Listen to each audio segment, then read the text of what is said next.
What's up everyone? In this tutorial, we'll be showing you how to take entry in Exness. In order to do this, you need to make sure you're logged in, and when you're on your dashboard and you've selected the pair you want to transact or trade with, so you can go over to the right side and click on the drop down, and this is where you get to choose the type of entry or the trade you're interested in. You have regular form, one-click form, and risk calculator form. We're going to leave it at regular form, and then you get to choose if you want to sell or buy.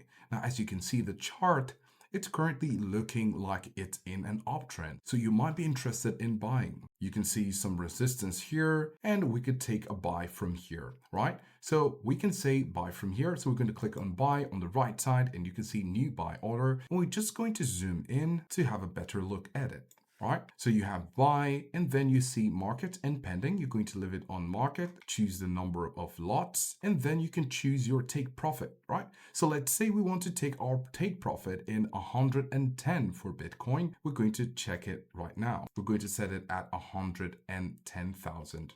Great, so you can see TP has shown right there because it's a buy, and then you could set your stop loss, say around here. So let's say 109,600. So we're going to do that right now. Great, so we have our take profit and we have our stop loss, so we don't keep losing more, right? So we have this and it's looking great. In order to take an entry in Exness, all you need to do is to click on confirm buy and at 0.01 lots. So click on confirm buy and you can see position opened, right? And with this position opened, you can come over to the bottom right here and see open. And you can see BTC, buy, volume, open price, current price, take profit, and you have your stop loss, right? So currently we just entered a trade, and that's how you get to take an entry in Exness.